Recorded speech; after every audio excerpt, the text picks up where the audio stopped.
ജീവമൊഴി കാൽവരിനാഥന്റെ സ്നേഹമൊഴി തിരുനിറത്താൽ ജീവനേകും യേശുനാഥന്റെ ജീവമൊഴി ജീവധാര ജീവധാര ജീവധാര.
ഈ വയലിൽ ഒരു നാൾ നമ്മൾ ഈ വയലിൽ കാലപേറുപ്പുകിലോ ക്ഷണനേരമുള്ളിൽ കാലപേറുപ്പുകിലോ ക്ഷണനേരമുള്ളിൽ അളവു കൂടാതുള്ള യവകുമാരങ്ങളിൽ ഉടമസ്ഥരായിടുമേ അളവു കൂടാതുള്ള യവകുമാരങ്ങളിൽ ഉടമസ്ഥരായിടുമേ ഭാഗ്യവശാൽ ബോവസിന്റെ ഭാഗ്യവശാൽ ബോവസിന്റെ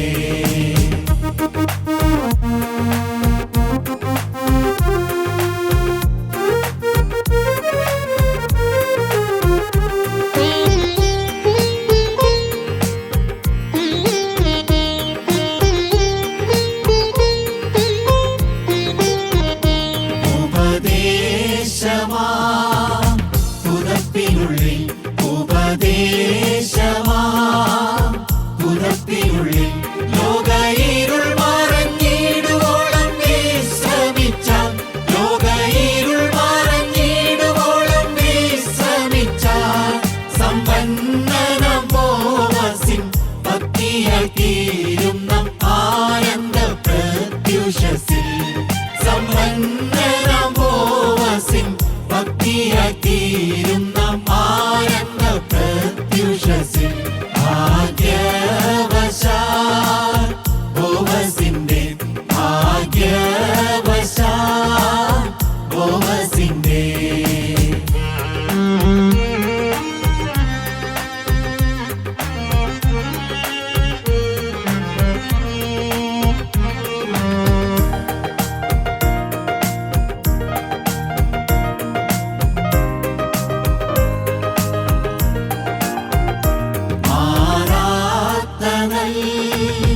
വീണ്ടെടുപ്പ് മാറാത്തനൽ വീണ്ടെടുപ്പ് സ്വർഗവ്യവസ്ഥയിൻ പട്ടണവാതിൽക്കൽ നാം സ്വർഗവ്യവസ്ഥയിൻ പട്ടണവാതിൽക്കൽ നാം അത്യുച്ചത്തിൽ കേൾക്കും അസംഖ്യം ബഹുമാന്യ മൂപ്പന്മാർ നടുവിൽ നിന്നും അത്യുച്ചത്തിൽ കേൾക്കും അസംഖ്യം ബഹുമാന്യ മൂപ്പന്മാർ നടുവിൽ നിന്നും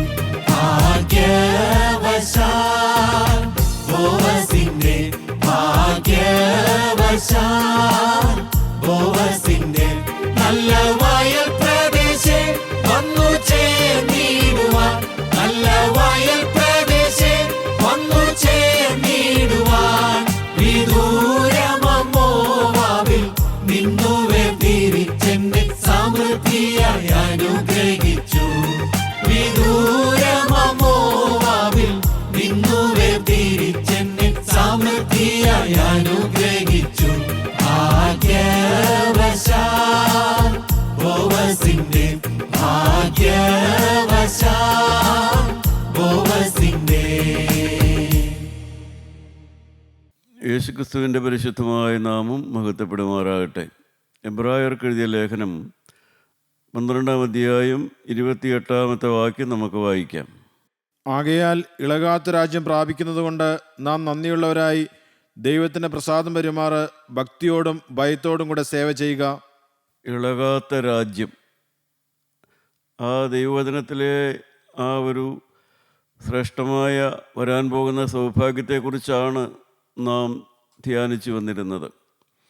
ആ ഇളകാത്ത രാജ്യം എങ്ങനെയുള്ളതായിരിക്കുമെന്ന് വെളിപാട് പുസ്തകം 21-ാം അധ്യായത്തിൻ്റെ 1-ാമത്തെ വാക്യം നമുക്ക് വായിക്കാം. ഞാൻ പുതിയ ആകാശവും പുതിയ ഭൂമിയും കണ്ടു. ഒന്നാമത്തെ ആകാശവും ഒന്നാമത്തെ ഭൂമിയും ഒഴിഞ്ഞുപോയി.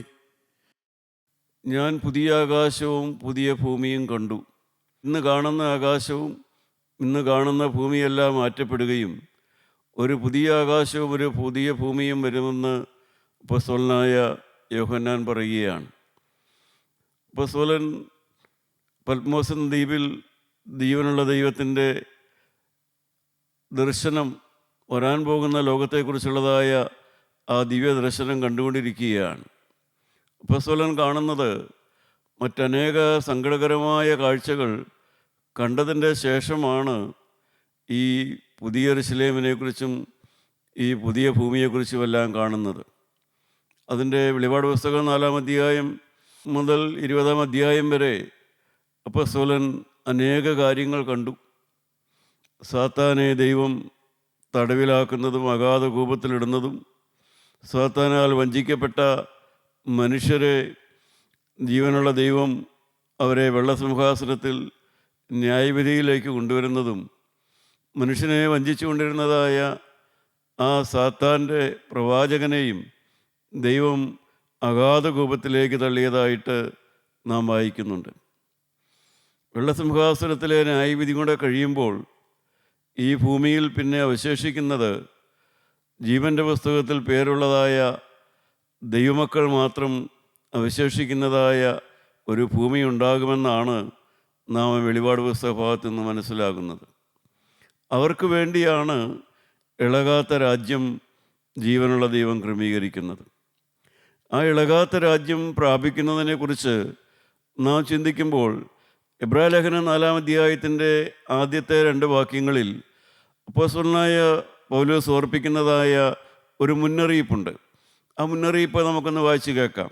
അവൻ്റെ സ്വസ്ഥതയിൽ പ്രവേശിപ്പാനുള്ള വാഗ്ദത്തം ശേഷിച്ചിരിക്കിയാൽ നിങ്ങളിൽ ആർക്കെങ്കിലും അത് ലഭിക്കാതെ പോയി എന്ന് വരാതിരിപ്പാൻ നാം ഭയപ്പെടുക. അവരെപ്പോലെ നാമും ഒരു സദ്വർത്തമാനം കേട്ടവരാകുന്നു. എങ്കിലും കേട്ടവരിൽ വിശ്വാസമായി പരിണമിക്കായികൊണ്ട് കേട്ട വചനം അവർക്ക് ഉപകാരമായി വന്നില്ല. അപ്പോസ്തലൻ ഓർപ്പിക്കുകയാണ്, മോശയുടെ കാലത്ത് ഇസ്രായേൽ മക്കൾ കനാൻ നാട്ടിലെത്താമെന്നുള്ളതായ ഉറപ്പോടുകൂടെ, അവർക്ക് ലഭിക്കാൻ പോകുന്ന ഭാഗ്യത്തെക്കുറിച്ച് ഉറപ്പോടുകൂടെ ജീവിച്ചവരായിരുന്നു അവർ. മോശയുടെ ആലോചനപ്രകാരം ഇറങ്ങി പുറപ്പെടുമ്പോൾ അവർക്ക് നല്ല ഉറപ്പുണ്ടായിരുന്നു കനാൻ നാട്ടിൽ എത്താമെന്നുള്ള കാര്യത്തെക്കുറിച്ച്. അതുപോലെയുള്ളതായ സദ്വർത്തമാനം തന്നെയാണ്. പക്ഷേ അന്ന് മോശയുടെ കൂടെ ഇറങ്ങി പുറപ്പെട്ട ജനം, അവർ അപ്രതീക്ഷിതമായി, ഒരുപക്ഷെ അവർ പോലും ചിന്തിക്കാതെ വണ്ണം ആരെ വിശ്വസിക്കണം, എന്ത് വിശ്വസിക്കണമെന്നറിയാതെ വഞ്ചനയിലും അവിശ്വാസത്തിലും കുടുങ്ങുകയാണ് ചെയ്തത്. അന്ന് 600,000 ആളുകൾ പുറപ്പെട്ടെങ്കിലും 2 പേർ മാത്രമേ കനാൻ നാട്ടിലെത്തിയുള്ളൂ. അത് ഓർപ്പിച്ചുകൊണ്ട് അപ്പോസ്തലൻ ഓർപ്പിക്കുകയാണ്, ഇന്ന് ക്രൈസ്തവരെന്നറിയപ്പെടുന്ന ആളുകൾ പോലും ഈ അപകടമായ ഒരു സാഹചര്യത്തിലാണ് ജീവിക്കുന്നത്. അവർ ദൈവരാജ്യമുണ്ടെന്നും സ്വർഗമുണ്ടെന്നും യേശുക്രിസ്തു ഉണ്ടാതെ വരുമെന്നും സ്വർഗത്തിലേക്ക് അവർ പോകുമെന്നും അവർ ദേവാലയങ്ങളുടെ സെമിത്തേരികളിൽ അടക്കിയവരെല്ലാം ദൈവരാജ്യത്തിലെത്തുമെന്നുള്ളതായ ഒരു ചിന്തയിലാണ് ക്രൈസ്തവൻ മുന്നോട്ട് പോയിക്കൊണ്ടിരിക്കുന്നത്. എന്നാൽ അപ്പോസ്തലൻ ഓർപ്പിക്കുകയാണ്, അന്ന് ഇസ്രായേൽ മക്കൾക്ക് സംഭവിച്ചതുപോലെയുള്ളതായ ഒരു വാഗ്ദത്തമല്ല അവർക്കുണ്ടായിരുന്നു. പക്ഷേ അവരെത്തിയില്ല. ആ ഒരു മുന്നറിയിപ്പ് ഓർപ്പിച്ചുകൊണ്ടാണ് അപ്പോസ്തലൻ ആ ലേഖനം മുന്നോട്ട് കൊണ്ടുപോകുന്നത്. പ്രിയപ്പെട്ടവരെ, ഇതൊരു വലിയ സത്യമാണിത്. കാരണം ഇളകാത്ത രാജ്യം ഉണ്ടാകുമെന്നുള്ളത് ഉറപ്പാണ്. ജീവൻ്റെ പുസ്തകത്തിൽ പേരുള്ളവർ അത് അവകാശമാക്കുമെന്നുള്ളത് ഉറപ്പാണ്. പക്ഷേ ജീവൻ്റെ പുസ്തകത്തിൽ പേരുള്ളവനായിരിക്കണം. അതിനൊരു സഭയിലോ ഒരു ക്രൈസ്തവ സംഘടനയിലോ ഒരു കൂട്ടായ്മയിലോ ചേർന്നതുകൊണ്ടായില്ല. അതിന് സുവിശേഷം പ്രസംഗിച്ചതുകൊണ്ടോ കൺവെൻഷൻ നടത്തിയതുകൊണ്ടോ പെരുന്നാളിൽ പങ്കെടുത്തതുകൊണ്ടോ ആയില്ല. നാം വേദപുസ്തകത്തിലേക്ക് നോക്കുമ്പോൾ ജീവനുള്ള ദൈവം ആദാമിനെ ഹവ്വായെയും ഏദൻ തോട്ടത്തിലാക്കി. ഉൽപ്പത്തി പുസ്തകം 2-ാം അധ്യായത്തിൻ്റെ 8-ാം വാക്യം നാം വായിക്കുമ്പോൾ അവരെ ദൈവം ഏദൻ തോട്ടത്തിലാക്കി എന്നാണ് നാം വായിക്കുന്നത്. ഏദൻ എന്ന് പറഞ്ഞാൽ ആനന്ദമെന്നാണ് അർത്ഥം. ആനന്ദവും സന്തോഷമുള്ളതായ ഒരു സ്ഥലത്താണ് ദൈവം ആദാമിനെയും ഹവ്വായെയും ആക്കിയത്. അവർ സന്തോഷത്തോടു കൂടെ ജീവിക്കേണ്ടതിനും ജീവനുള്ള ദൈവത്തോടു കൂടെ സന്തോഷത്തോടെ നടക്കേണ്ടതിനുമാണ് അവരെ ഏദൻ തോട്ടത്തിലാക്കിയത്. പക്ഷേ എന്താണ് അവർക്ക് സംഭവിച്ചത്? 3-ാം അധ്യായത്തിൻ്റെ 18-ഉം 19-ഉം വാക്യം നമുക്ക് വായിക്കാം. മുള്ളും പറക്കാരെയും നിനക്ക് അതിൽ നിന്ന് മുളയ്ക്കും, വയലിലെ സസ്യം നിനക്ക് ആഹാരമാകും. നിലത്ത് നിന്ന് നിന്നെ എടുത്തിരിക്കുന്നു, അതിൽ തിരികെ ചേരുവോളം മുഖത്തെ വിയർപ്പോടെ നീ ഉപജീവനം കഴിക്കും. നീ പൊടിയാകുന്നു, പൊടിയിൽ തിരികെ ചേരും. പ്രിയപ്പെട്ടവരെ, എന്താണ് നാം വായിക്കുന്നത്? ജീവനുള്ള ദൈവം കൊടുത്തതായ ആനന്ദത്തിൻ്റെ ആ പ്രതീസ അനുഭവത്തിൽ ജീവിച്ചതായ ആദാമും ഹവ്വായും അവരുടെ ജീവിതത്തിലെ സന്തോഷവും സമാധാനവും എല്ലാം പിശാചിന് കൊടുത്തിട്ട് അവർ മേടിച്ചത് കണ്ണുനീര് തോരാത്തൊരു ജീവിതമാണ്. അവർ പിശാചിന് അവരുടെ സൗഭാഗ്യങ്ങൾ കൊടുത്തു. തിരികെ പിശാചിൻ്റെ കയ്യിൽ നിന്ന് അവർ മേടിച്ചത് കണ്ണുനീര് തോരാത്ത ഒരു ജീവിതമാണ് മേടിച്ചത്. ഇത് എന്താണ് ഇന്നും മനുഷ്യർ തുറന്നുകൊണ്ടിരിക്കുന്നു. പിശാചിന് അവരുടെ ജീവിതം കൊടുത്തതോടുകൂടെ അവരുടെ ഹൃദയം കഠിനമായിപ്പോയി. അവരുടെ ഹൃദയം കഠിനമായതിനൊത്തവണ്ണം അവരുടെ കുടുംബജീവിതം കഠിനമായി, അവരുടെ ഉപജീവനമാർഗം കഠിനമായി. അവർ ജീവിക്കുക എന്നുള്ളത് ഒരു പ്രതിസന്ധിയായിട്ട് മാറി അവരുടെ. ആകെ കാരണമെന്താണ്? അവരുടെ സമാധാന ജീവിതം അവർ ദുഷ്ടന് കൊടുത്തത് കൊണ്ടാണ്. ഇന്നും ഇത് തന്നെ നടന്നുകൊണ്ടിരിക്കുകയാണ്. മനുഷ്യന് ദൈവം തരുന്ന സമാധാന ജീവിതം. പ്രിയപ്പെട്ടവരെ, നാം ഒന്ന് ഓർത്ത് നോക്കൂ. ഹൃദയം എത്രമാത്രം കഠിനപ്പെടുവോ അത്രമാത്രം നമ്മുടെ കുടുംബവും കുടുംബാന്തരീക്ഷവും നമ്മുടെ ജീവിതവും ഉപജീവനത്തിൻ്റെ വഴിയും നമ്മുടെ പ്രശ്നങ്ങളും വർദ്ധിച്ചുകൊണ്ടിരിക്കുകയുള്ളൂ. എല്ലാത്തിൻ്റെയും മൂല കാരണം ഹൃദയം കഠിനപ്പെടുന്നതാണ് കാരണം. ഹൃദയം കഠിനപ്പെടാനുള്ളതായ കാരണം മനുഷ്യൻ ദൈവത്തെ വിട്ട് പിശാചിങ്കലേക്ക് തിരിയുന്നു എന്നുള്ളതാണ്. ആദാമും ഹവ്വായും, ആദാമിന് ഭാര്യയെ കൊടുത്തത് ദൈവമാണ്, ഹവ്വായെ കൊടുത്തത്. ഹവ്വായ്ക്ക് ഭർത്താവിനെ കൊടുത്തത് ദൈവം തന്നെയാണ്. ഗോഡ് അറേഞ്ച്ഡ് മാരേജാണ്. അതിന് യാതൊരു സംശയവുമില്ല.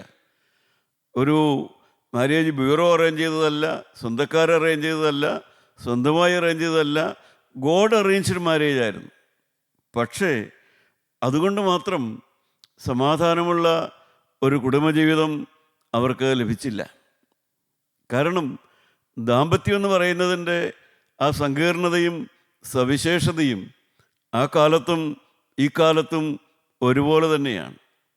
വിവാഹം അറേഞ്ച് ചെയ്തത് ആരായാലും ശരി, ദൈവം തന്നെ അറേഞ്ച് ചെയ്ത് കൊടുത്തതാണ്. പക്ഷെ അതിൻ്റെ സങ്കീർണതയെ അതിജീവിച്ച് സമാധാനത്തോടെ മുന്നോട്ട് പോകണമെങ്കിൽ ദൈവത്തെ വിട്ടുപോയാൽ അതൊരിക്കലും സാധിക്കുകയില്ല.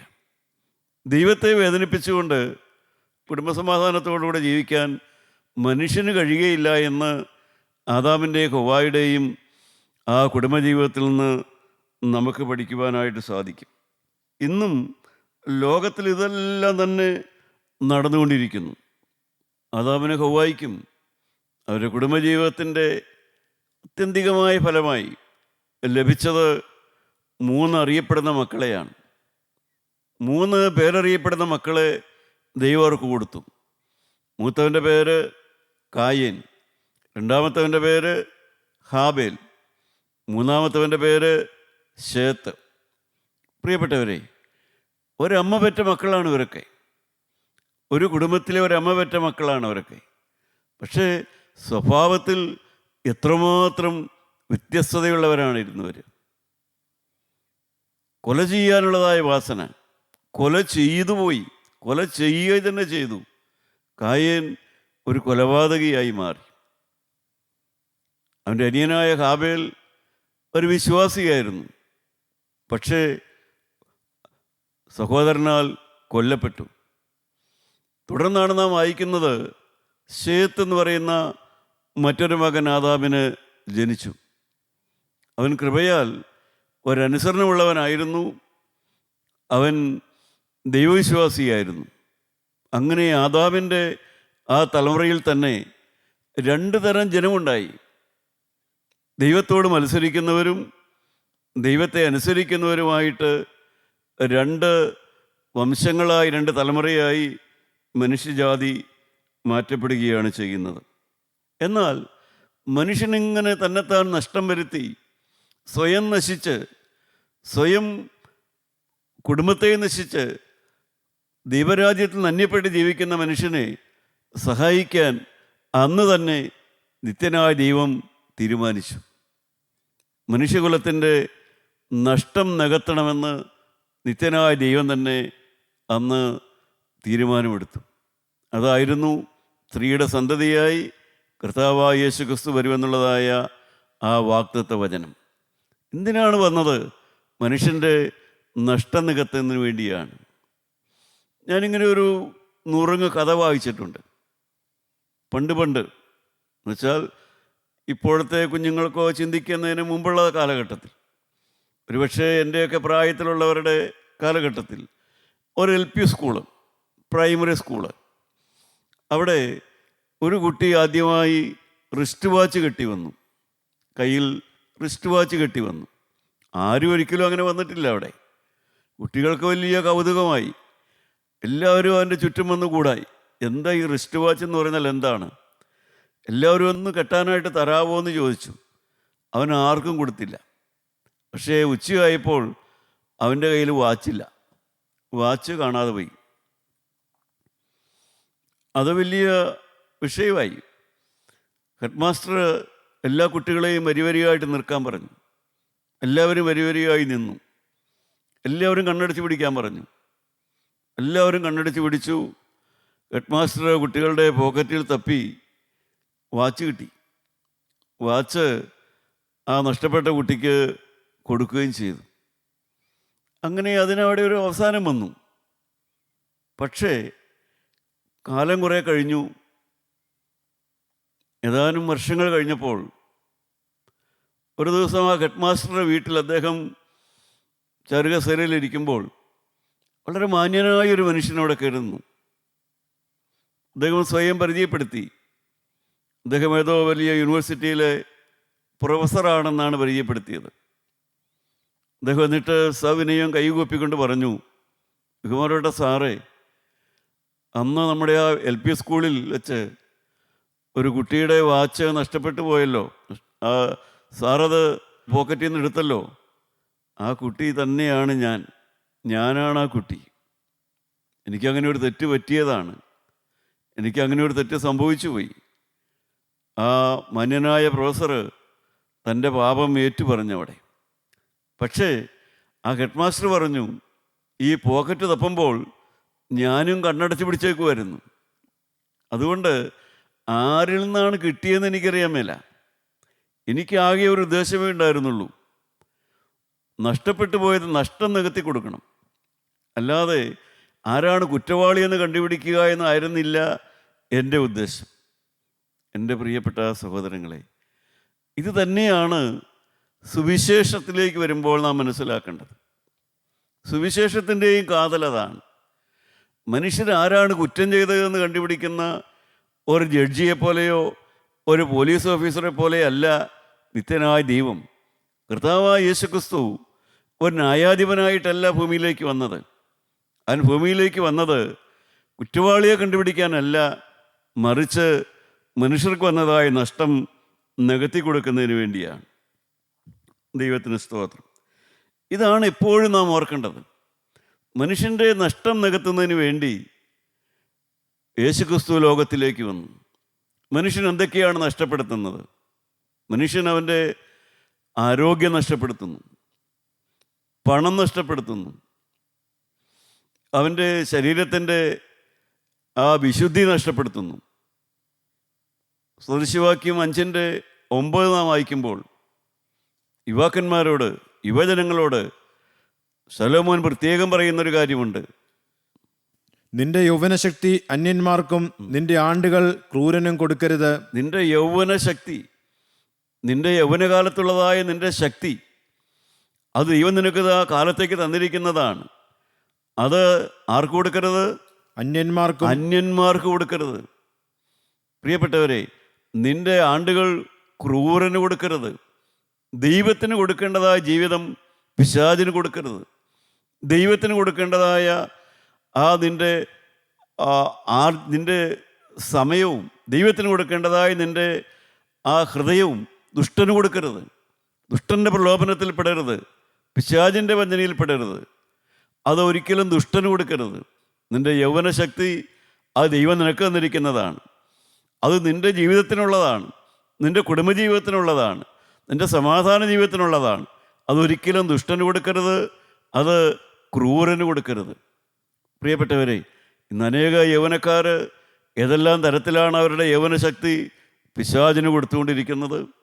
പിശാചിന് കൊടുത്തിട്ട് സംഭവിക്കുന്നതാണ് അവരുടെ എഴുതാൻ പോകുന്ന പരീക്ഷ അവർക്ക് തന്നെ ജയിക്കാൻ പറ്റാത്ത പരീക്ഷയായി മാറുന്നു. പിശാചിന് ജീവിതം കൊടുക്കുന്നതോടുകൂടെ, ഹൃദയം പിശാചിൻ്റെ സ്വാധീനത്തിലാകുന്നതോടുകൂടെ അവരെഴുതേണ്ട പരീക്ഷ അവർക്ക് ജയിക്കാൻ പറ്റാതെയായി പോകുന്നു. അവർ കടന്നു പോകേണ്ടതായ ഇൻ്റർവ്യൂവിൽ അവർക്ക് ദൈവത്തോടുള്ളതായ ആ ബന്ധം കിട്ടാതെ പോകുന്നു. അവർക്ക് തന്നെ മറികടക്കാനാവാത്ത വിധം അവരുടെ കുടുംബജീവിതം അസ്വസ്ഥമാകുന്നു. കാരണം മനുഷ്യൻ പിശാചിന് ഇടം കൊടുക്കുകയാണ്. അങ്ങനെ ദൈവത്തിന് കൊടുക്കേണ്ടത് ദൈവത്തിന് കൊടുക്കാതെ, പ്രിയപ്പെട്ടവരെ, ആത്മീയ രംഗത്തും പ്രവർത്തിക്കുന്ന ധാരാളം പേരുണ്ട്. ആത്മീയ രംഗത്ത് പള്ളികൾ പണിയുക, പള്ളികൾക്ക് വേണ്ടി, സഭകൾക്ക് വേണ്ടി എന്തും ചെയ്യുക, വലിയ കൺവെൻഷനുകൾ ക്രമീകരിക്കുക, വലിയ ദൈവവേല ചെയ്യുക, ദൈവത്തിന് വേണ്ടി എന്ന് പറഞ്ഞ് അനേക കാര്യങ്ങൾ ചെയ്യുന്ന ധാരാളം ആളുകളെ നമുക്ക് കാണാം. പക്ഷേ എന്താണ് ആത്മീയതയെന്ന് വേദപുസ്തകത്തിൽ വ്യക്തമായി വരച്ചു വന്നിട്ടുണ്ട്. എന്താണ് ആത്മീയത? ക്രൈസ്തവ ആത്മീയത എന്ന് പറയുന്നത് എന്താണ് നമ്മുടെ പറഞ്ഞിട്ടുണ്ട്. അതാണ് മീഖാ പ്രവാചകൻ്റെ പുസ്തകം 6-ാം അധ്യായത്തിൻ്റെ 8-ാമത്തെ വാക്യം നമുക്ക് വായിക്കാം. മീഖാ പ്രവാചകൻ്റെ പുസ്തകം 6-ാം അധ്യായം 8-ാമത്തെ വാക്യം. മനുഷ്യ, നല്ലതെന്തെന്ന് അവൻ നിനക്ക് കാണിച്ചു തന്നിരിക്കുന്നു. ന്യായം പ്രവർത്തിപ്പാനും ദയാതൽപനായിരിക്കാനും നിന്റെ ദൈവത്തിന്റെ സന്നിധിയിൽ താഴ്മയോടെ നടപ്പാനുമല്ലാതെ എന്താകുന്നു യഹോവ നിന്നോട് ചോദിക്കുന്നത്? പ്രിയപ്പെട്ടവരെ, മനുഷ്യൻ ചെയ്യേണ്ടത് അതാണ്. ജീവനുള്ള ദൈവത്തിൻ്റെ ഭക്തൻ എന്നറിയപ്പെടുന്ന മനുഷ്യൻ ചെയ്യേണ്ട 3 കാര്യങ്ങളേ ഉള്ളൂ. എന്താണ്? നമുക്ക് ഒന്നുകൂടെ വായിക്കാം. മനുഷ്യ, നല്ലതെന്തെന്ന് അവൻ നിനക്ക് കാണിച്ചു തന്നിരിക്കുന്നു. ദൈവം കാണിച്ചു തന്നിട്ടുണ്ട് എന്താണ് ചെയ്യേണ്ടതെന്ന്. ന്യായം പ്രവർത്തിപ്പാനും. ന്യായം പ്രവർത്തിക്കുന്നവനായിരിക്കണം. ന്യായകേട് വരരുത്. അന്യായമായി മനുഷ്യനെ വിധിക്കരുത്.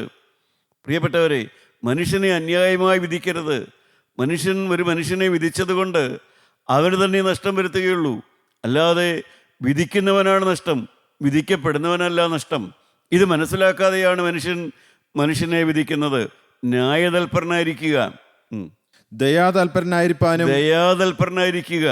ജീവനുള്ള ദൈവം ദയാതൽപരനാണ്. അവൻ്റെ ദയ ആകാശത്തോളം വലുതാണ്.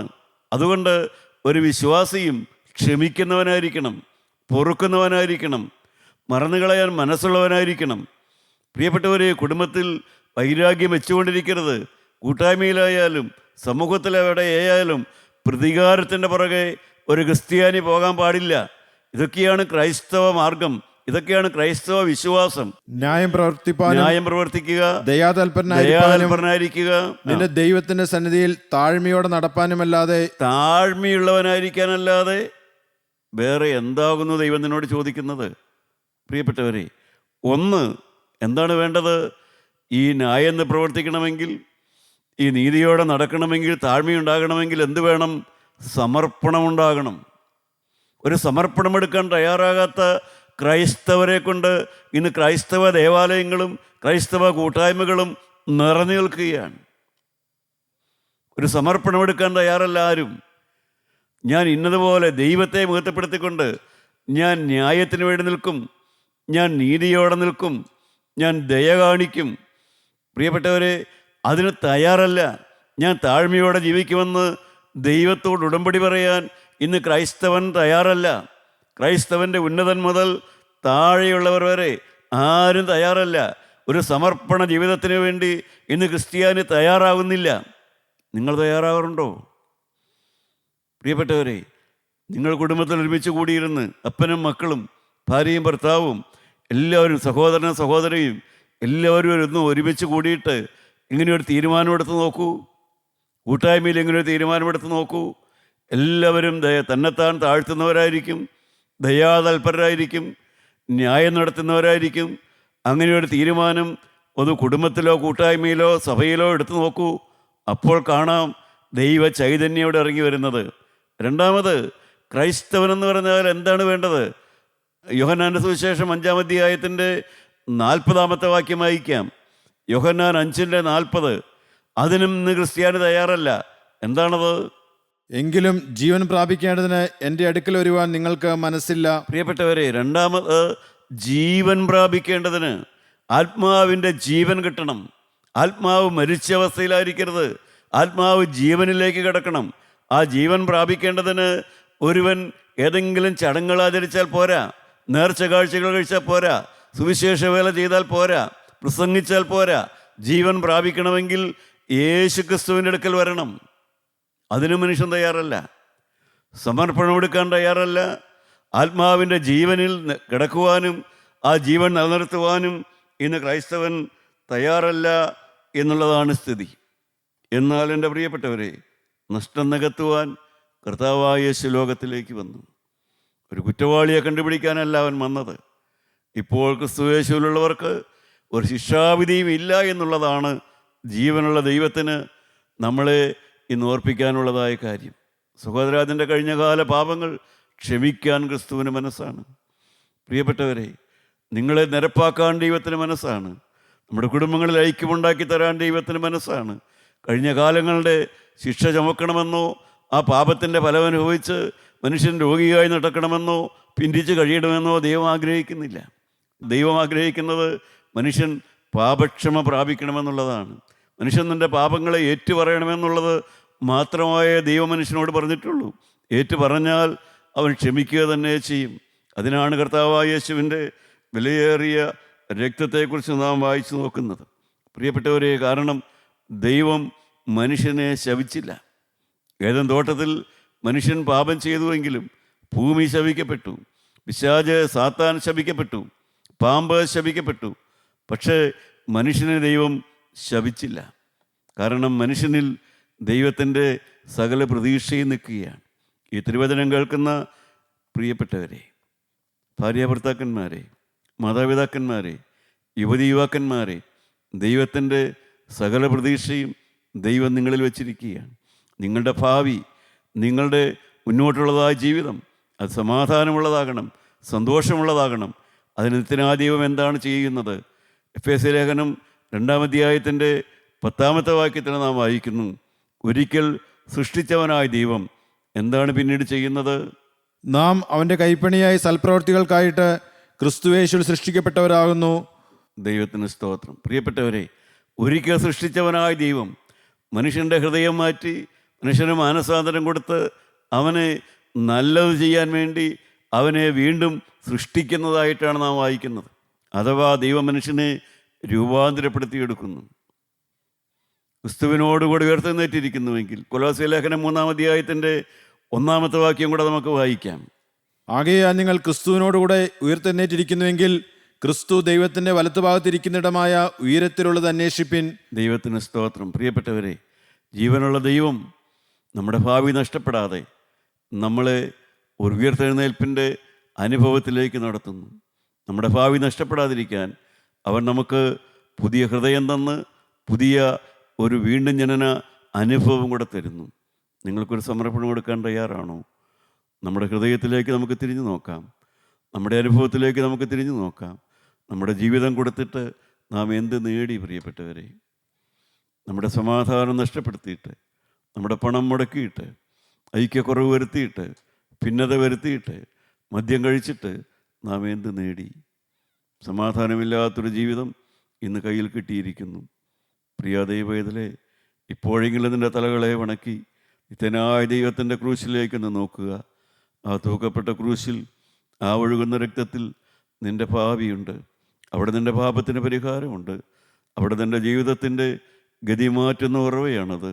ആ സ്വർഗത്തിലെ നീരുറവയിലേക്ക് നോക്കി കർത്താവായ യേശുവിനോടൊരു വാക്ക് പറയുക: കർത്താവേ, ഞാൻ എൻ്റെ ജീവിതം കൊടുത്ത്, എൻ്റെ സമാധാനം കൊടുത്ത് ഞാൻ മേടിച്ചത് അസമാധാനവും അസന്തുഷ്ടിയും നരകവേദനയുമുള്ള ഒരു ജീവിതമാണ്. ഇപ്പോൾ നാഥ, എനിക്കൊരു പുതിയ ഹൃദയം തരണമേ, ഒരു പുതിയ ജീവിതം തരണമേ, ഒരു പുതിയ കണ്ണുകാഴ്ച തരണമേ, ഒരു പുതിയ സമാധാനം എൻ്റെ ഹൃദയത്തിലേക്ക് തരണമേ. നാഥ, ഈ നല്ല സമയത്തിനായി നിന്നെ സ്തുതിക്കുന്നു. ഞാൻ ഇന്നു മുതൽ നിൻ്റെ അടിമ. യേശു മൂലം പ്രാർത്ഥിക്കുന്നു. കൃപയോടെ ഉത്തരം തരുമാറാകണമേ.